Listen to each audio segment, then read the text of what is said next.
Hello, lovely women in the Goddess Creations for Women group. This is the third take of this interview, and yet, if you are watching the replay, you will not even know.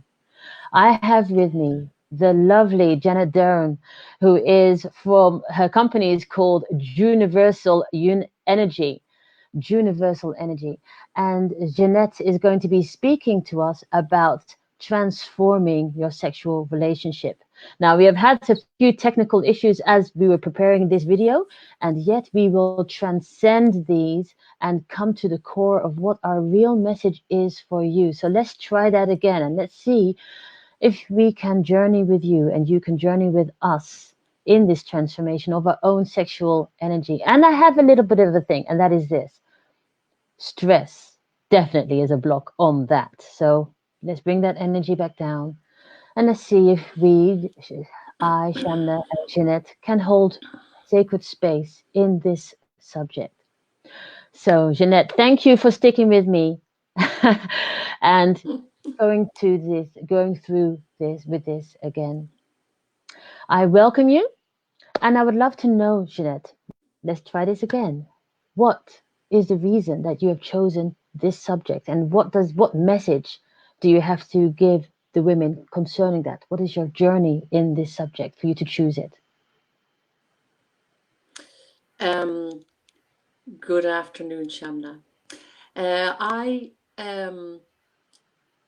grew up in a family where sexuality was never spoken about, and I've had to go through a life, quite a difficult journey to discover my own real sexuality, my sacred sexuality.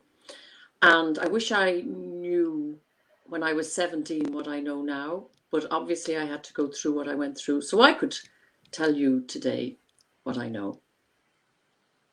Great, share. I'd love to know what the journey was, what you encountered at the age, let's say, of 17 or before, from which you can now, in this present state, say, hey, I wish I had known it then, but also, of course, acknowledging that the journey is part of the transformation. So yes, share with us what core blocks or whatever you felt at 17 for you to be able to now go through that have gone through that transformation. Well, when I was 17, I was a late bloomer. I was very young for my age, so I didn't really develop a lot. It was a lot later than the girls in school. I was the youngest in my class, and I felt very much like a wallflower, and all my friends seemed to be getting lots of attention. I also grew up in a family where sexuality was seen as something not to be talked about. There was never touching or anything to do with physical was seen as maybe a sin. And I grew up in a convent, so I was taught by nuns, so they didn't really know much either, did they? And when I was 17, I felt completely and utterly, I just didn't have a clue who I was. And Well, my only sexual education was my mother asking me, did I give you a book? I said, what book? That book. I said, no, that was it. hmm. Did you, at 17, I mean, 17 is a young age. Some of us have had sexual relations prior to that age and for various reasons. And some of us have sexual relations much later. Why did you feel that you were a late bloomer? And what did that make you feel in comparison? Well, because I remember I'd go to the disco and I'd sit there wishing that I would get attention. And I didn't, because I didn't have any, I was just like, I was a child among teenagers in my development. And I just felt completely, it was terrible. It was just a terrible feeling of, yeah, the wallflower syndrome. So I felt that started me feeling I'm not good enough or attractive enough. And I didn't have, my mother didn't also have, she had a very, she was very much in love with my father, but she had a very negative self-image. So yeah, I felt very lost and very lonely. And would you then say that this was that you saw that and automatically took that as example? I think you started off saying that you were in a convent. Did you? I think you just said that. How in heaven's name, how in heaven's name, hello nuns, how in heaven's name did you then break that pattern of actually it's a lid on your sexuality? How did you know that? How did you find out what that it could be different, and what form did it take for you? Well, I fell madly in love with a man. He was like, the what is it called? The knight in shining armor, the prince on the horse. And I think he really liked me, and he was, kind of one of the cool guys on the block. I had absolutely zero self-confidence. And I remember we went out a few times, but I literally didn't know what to do. And the idea of just, we were told growing up, if you kissed a man, you might get pregnant. I mean, it was just like sexuality was just seen as not evil, but it was bad, and Or you went to dirty, hell. or Yeah, dirt. dirty? Oh, yeah, yeah. And there was just absolutely, I had no clue. No, I just had absolutely no clue. So I discovered something, and that was what a lot of young people in Ireland discovered is if I went to the bar and I had a few Mm. drinks, it would make me feel more I was seen, and I had inherited a great sense of humor from my mother's family. So between being the clown and having a few drinks, I was seen. So that became my it was like, let's say, it was my became my image, my it saved me or made me, yeah, my whole life was about being that. Would you then say that because I just want to share a bit because your story has triggered something in me, and it has, and that is that when I was turned 16, I had had a youth where I also was the wallflower, and the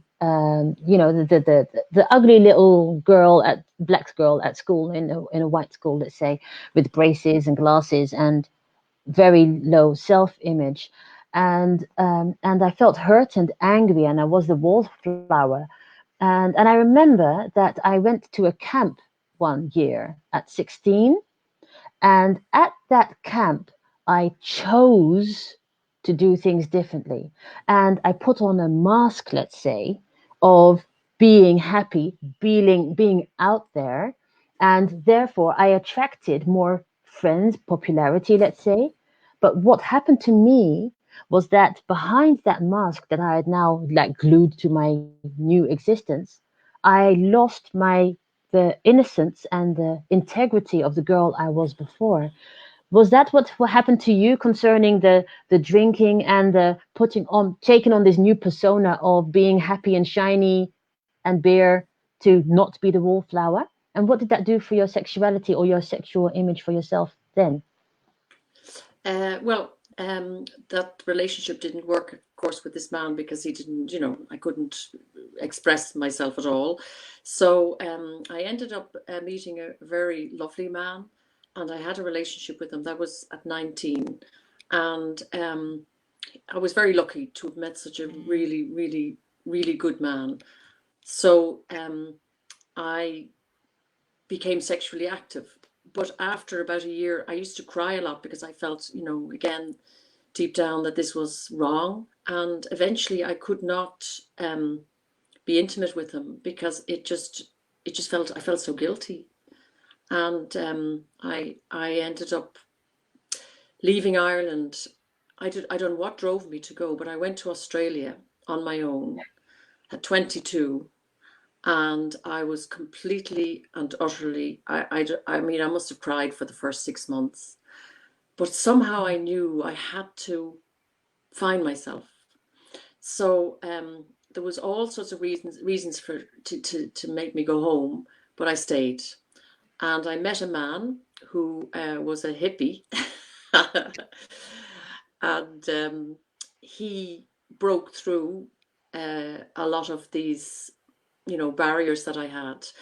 It was like meeting somebody I needed to meet. I mean, you could say for years it broke up in the end because he was too much of a hippie. But I needed somebody like that to break through. And I remember he used to hang out with people who used to massage each other, their shoulders. And I used to look in shock. I would say, oh my gosh, they're touching each other's bodies. I would freeze. I was absolutely, I suppose you could say, frigid. I didn't even know that. Oh, the frigid word. Oh my goodness, oh my goodness. I remember being so afraid of that word, frigid. It was like the curse. If you got the word frigid put on you, you were ice cold. You were your life was over. It's almost like the word old maid. It's like that was like really Yes. harsh. Yeah. Yes. Well, okay, so thanks. It just triggered. So what? So back to you. So yes, you were being the frigidity, being called frigid, yeah, or felt Yeah. frigid, let's say. And how did you transform that for yourself? Well, this man, he taught me how to connect with my body, and I was very curious. So I was kind of, but this was the other extreme. He was a man that was, into open relationships and whatever.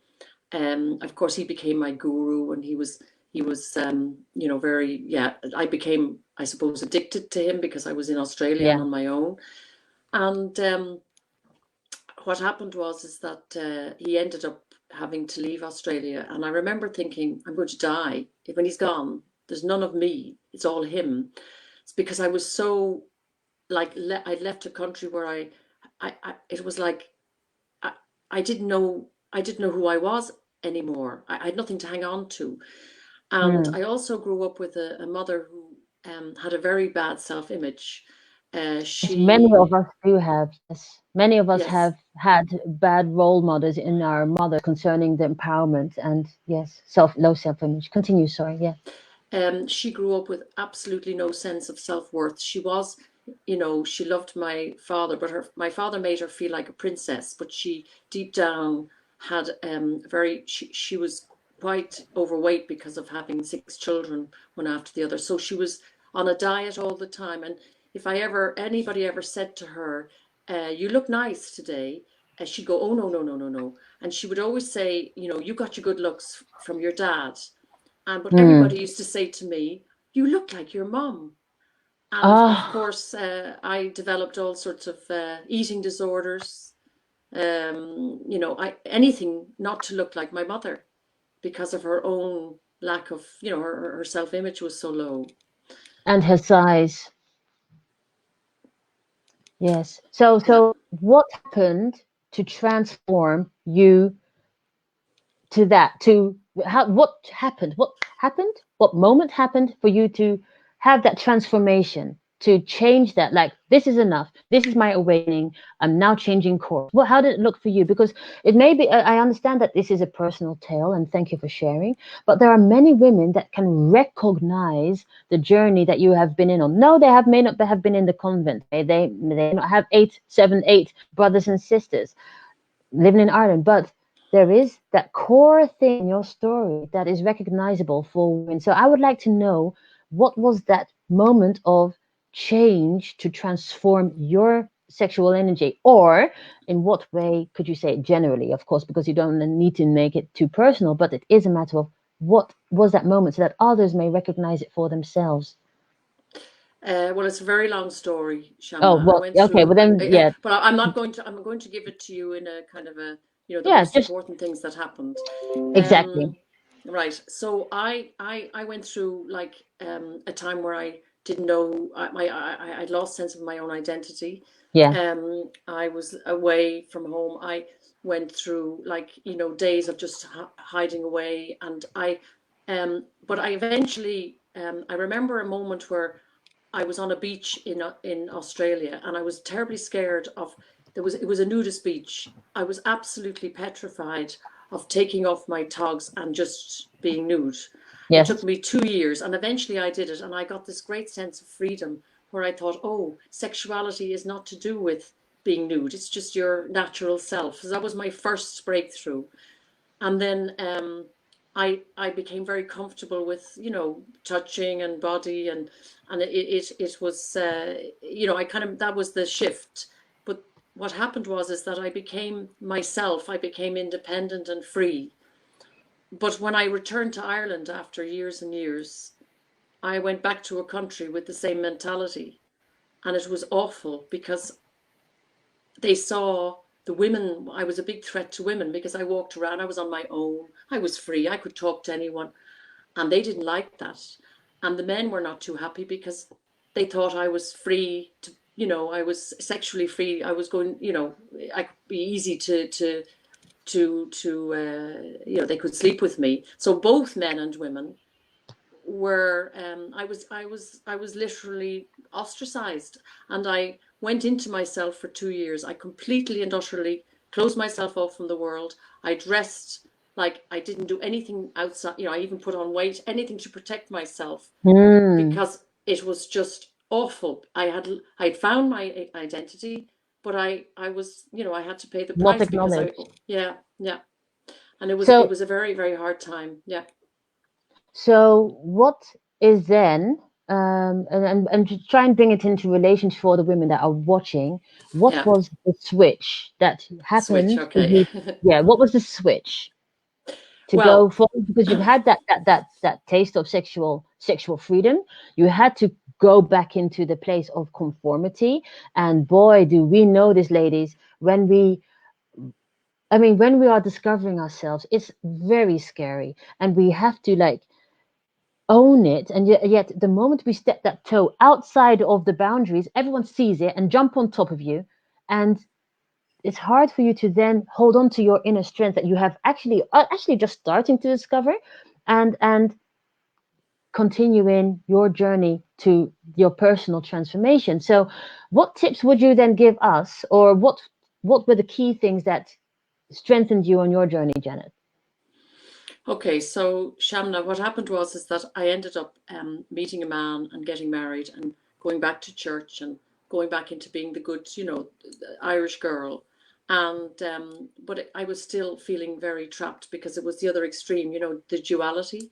And that was a safe place for years until one day I realized I you know, this is not who I am. So I went back to I relationship ended, but I ended up attracting a man that was actually similar to the man that I'd met in Australia. So off we go again. And what I learned, it's very complex, this story, but I'm going to make it as simple as possible so I can get the message out there. Um, I absolutely thought he was my soulmate. Um, I it was a very, very close relationship, but he had the same thing as the other man, which he liked it to be, you know, free relationships. I felt um, again totally brokenhearted. But the best part is, while I was with him, I did a course. It's called Flowering, and it's a course. It's a woman in Arnhem, and she's called a sex guru. But what she really does is she, with body work, she helps you to understand what the real essence of sexuality is. And through this course, it was a year long, she said to me one day, Janette, it's your life energy. You have Mm. a life energy. It's not, your sexual energy is who you are. So I got to transform this energy inside instead of holding it in by just being that person. I have the diploma here. It's called a flowering diploma. And at the end of the course, I ended up dressing up in a bride's dress and looking in the mirror and marrying myself. It was Mm. the most profound experience. But I wasn't done there, because what happened after that is that I had to actually end up breaking the relationship with my soulmate. because I tried to change this man, like most women. I Mm. thought he'll be the one to choose me. Yeah. And I should have respected who he was. So I don't blame him. I'm very grateful to him because I needed to go through that experience.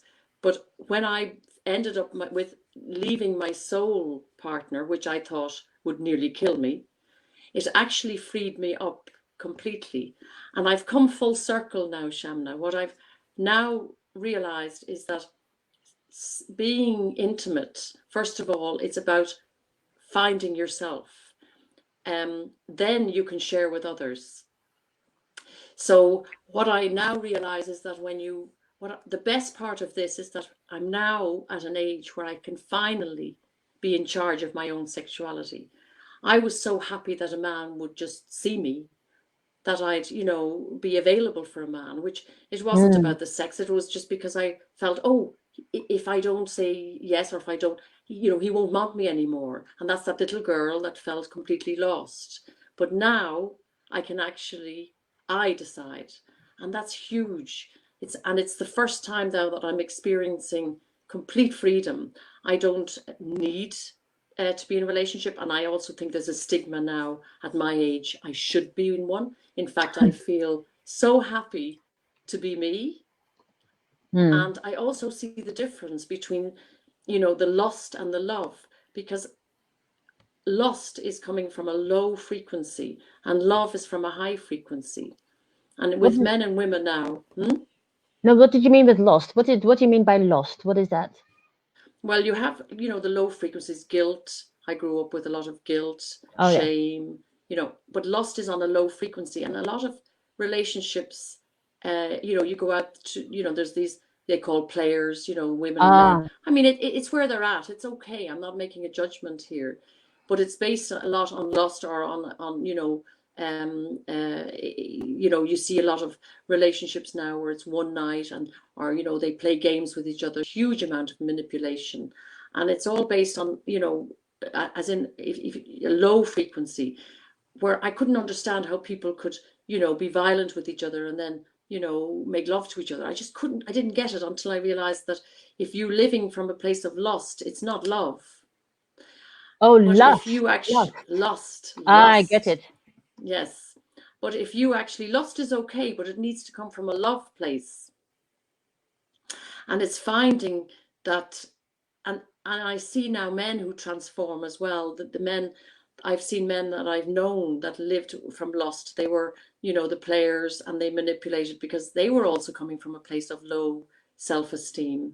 And but they, but I've seen them transform, and seeing women and treating them with respect. It's all about respect, and women So respecting men. so how do we, and here live, and if you're watching this live, just do hashtag live and thank you for waiting for us. And if you're watching this in the replay, please post hashtag replay. What tips, Jeanette, would you give us as to how we can get about transforming our own sexual relationship? So what tips would you give us to go about, to enter that marriage with ourselves, so that we are less dependent on the programming from the past, the demands or wishes of the other, and that we know what it is that we need? What tips would you give us in that, in transforming our programming to coming into that wholeness for ourselves? Well, I do think that it's a sacred thing. Our sexuality is everything. It's all about sexuality. It's a beautiful thing if you understand it. And I think that women were coming into our own, and to own your sexuality.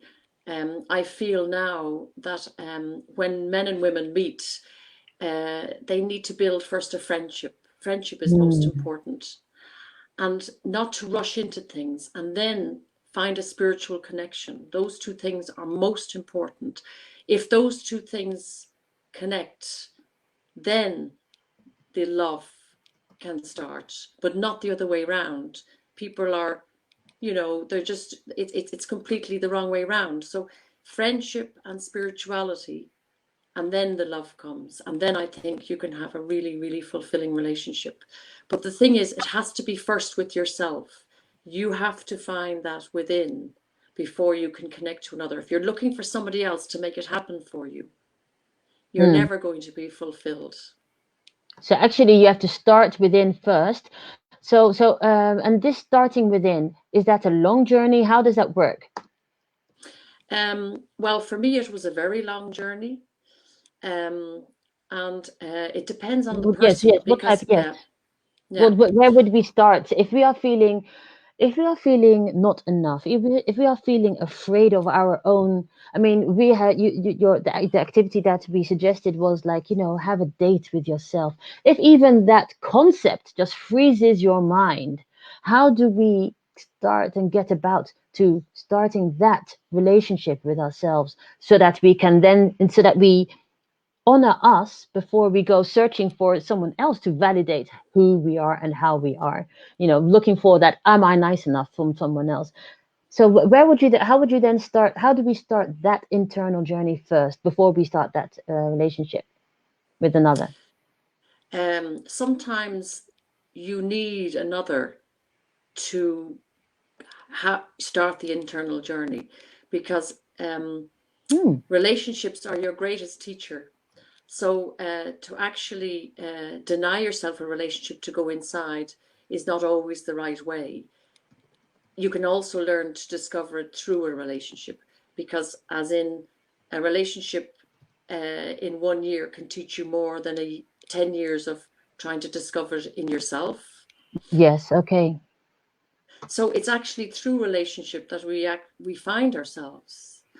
And I think also to not have that need to think that you need somebody else to you know to make you feel good. It's about feeling you're okay. You're just fine just as you are. You are And I fine as think you are. yeah, most women I meet, which makes me feel less alone, feel the same way as I do. And look at the world we're living in. Everything is now on the outside, fixing the outside and not allowing that beautiful sexual energy and that energy that we are to shine. So Young people. how would you define that sexual energy then? Because you said it is our life force. I mean, we've been talking about the journey of how it was suppressed to actually finding that balance, but I haven't quite tapped into yet the how do you recognize your sacred sexuality? How would you define that? Just to because you're saying you've given us the tips of you have to go within and start and build a friendship first, that spiritual connection. But how do we even know what that is, that sexual? Well, I think what made me know is that didn't realize that my sexuality was to do with me. I separated the two. Mm. So what I to embrace your sexuality is embracing all of life, because there's no separation. So it's who you are, and also to be able to not use it for filling, your pain, to mask the pain that's, your lack of self-worth. It's basically realizing that, wait a minute, I can just be this, and not allowing anybody to, it's a very sacred thing to bring it down, to just, because it's like it's our what's where we're born to actually shine, and Mm. that's it. So So people, actually, no, no. So actually, anything that brings down that shine is in contra to our sexual energy. Is that yes, right? yes. So how far Well, can we yeah, well, go? it's not just sexual energy. It's of course it is, because what it's such a strong energy, right? People will misinterpret it. You can have people can become jealous of it, or men can think that it's, that you're available to them all. They get it, they misinterpret it. But to actually own your own sexuality, you actually put out a whole different energy, where don't attract that anymore. And the people who, you become more aware of the people around you who either want to, you know, tap into it, or they're jealous of it, or they want it themselves. It's like, you know, jealousy is nothing else than I'd like that too. And they become very attracted to you, but then they become jealous because they can't have it.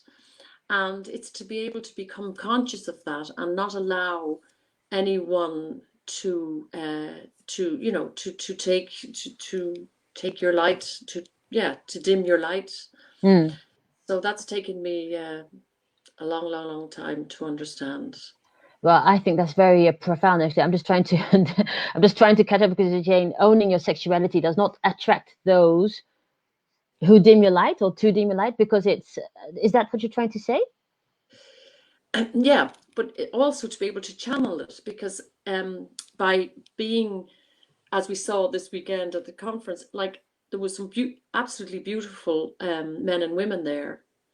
And there's a, you know, there's a major shift going on, and women are actually they're transforming a lot fast, you know, before men. Yeah. As we know, men are in a kind of a limbo, but we saw men this weekend who actually have made that transformation, and they were Yes. treating women with such respect, and it was so lovely. You could actually feel this love, and you could see their dedication, and they honored us as women.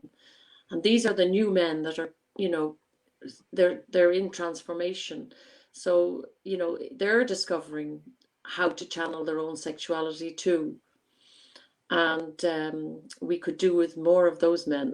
Absolutely, absolutely, absolutely, and definitely, and we don't have to keep searching. We will attract. So that's a very profound one. Where, when you are owning your own sexuality, when you are connected to your inner goddess, when you are feeling your own personal juiciness and actually tapping into that energy as your life source, as your life force, as you were saying, Janet, that is when your antennas aren't constantly going out to get and take someone else's attention. You know, you will attract the right attention, and you will attract the man that will complement that energy. I will thank you for this, Jeanette, because this is actually, I think we've only just touched the top of the iceberg here. There's a lot more going on and going down. So let's just go back again. What tips would you give us viewing to, after this video, take into action to start that journey to transform our own sexual relationship? Just little tips, just 1, 2, 3, doesn't matter, but just what can we do, having watched this video, have listened to your talk, what can start us or reactivate us on our journey? I think that we need to throw away all what society is actually, or the expectations of society on us. There's a very old-fashioned way of looking at relationships, sexuality.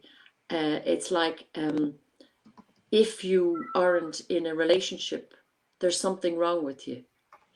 And I think that the new way of living is by actually, it's like having a relationship with yourself. I'm beginning to now, like, you know, you see a lot of women now, an awful lot of women I know alone, and they think there's something wrong with them, and they're not attractive to men, and they're going on the internet and it's not working. And I think I would love, just like what I have now, reached a place where it's okay to have a wonderful, I wouldn't call it a sexual relationship with yourself, but to honor and to own your own sexuality, to go out there, use that energy for the good, help, connect, accept, and not be concerned about, oh, you know, will I meet someone who's going to make me feel good, or Exactly. just, you're good enough just the way you are. And when I think you're living a full life, you will meet a partner you can share your life with as two people side by side. Because what happens is, here's my hands, right? A man and a woman, they live and they're lonely, okay? And Yeah. here's the man and the woman, and they meet each other, do it this way, right? And then they join, and then they come together, right? And they in total bliss. And then what happens is they start, it's like problems start happening because they can't fix each other. And then they split up. And the new relationship is you're alone. You're not lonely. You have found yourself and you meet another person who's alone, right? Here we are. And these two people come together and they love each other. But what they do is they spread the love out to everyone. Instead And they of trying come to back, take from the other. yes, they share it and they come back together. They don't, they're not owning each other. They trust and they come back together and fill each other up with love again. And then they go out and spread it out to the world. I think that's, for me, the relationship of the future. I hope. Yes. Wow. Well, Mm-hmm. in fact, I can't even summarize this in because you're saying complement each other and spread the love out into the world. Even just repeating those words takes away from the essence of how you explained it. So I can't even write that down. You know what I'm trying to say? It's like that. It's just it's good. Even the words will not be enough. Thank you, Jeanette. Where can we find you? Where can we tap into, reach you for what you have to share on this subject? Because it is a very profound subject and it's a very difficult to share, and thank you for doing this. And where can women find you concerning this transforming of your sexual relationship? Well, I have a business, and I have a business that provides tools and services to help people. Hmm. My biggest passion, Shamna, is to wake people up. Um, it's either with something like a product. My products are based on nature, light, sound, water. Also, we do events, consciousness training, uh, emotional freedom techniques, anything that resonates with people on their journey that will help them on their path to freedom. Yes. Like I have reached. I'm on my journey till the end, but there is something. I have reached a point now where I feel for the first time free and happy to be me. Yes. Lovely, delicious. And that, lovely ladies, is what we also wish for you. That's why we are doing these 90 days of connection in the Goddess Creations for Women group, the Empowerment Marathon. That is why we are doing 2 interviews a week with lovely ladies right up until the 29th of February. And I encourage you to invite many women into the group to actually get these videos and share and join in the activities so that you can win the prizes and go on that personal journey yourself. If you're watching this in replay, I thank you for watching. If you're watching this live, I thank you for watching. And thank you, Jeanette, for You're your welcome. patience and joining me on this interview. And I wish you all a lovely evening, morning, night, wherever you are, afternoon, wherever you are. And I thank you for watching. Thank you, Jeanette. And do Bye you have bye. something that you may want to ask me, actually? Is there something you may want to ask me? Well, I don't know you very long, but we had a major connection from the moment we saw each other. You're younger than me, of course, and you look absolutely stunning. You talk about shining, Shamna, and I think that I am. I think what you're doing right now with this is so, so, so important. You're young, but you also have a huge amount of wisdom and you have great healing. You're a natural healer. You are, in my eyes, a living, walking, true goddess. Wow. And it's so, so wonderful that I've met you and that you're in my life. I support you. And I just hope that you continue doing this, walking the walk. Hmm. Thank you, Jeanette. If God is wills, if God is wills. Thank you, Jeanette. Thank you, viewers. And I look forward to our next episode coming soon. And I will not say who it is because this video is going to be for Jeanette to be able to share. And I will see you very soon in our next episode in the Goddess Creations Empowerment Marathon. Thank you very much for watching. And goodbye. Thank you very much. Hi.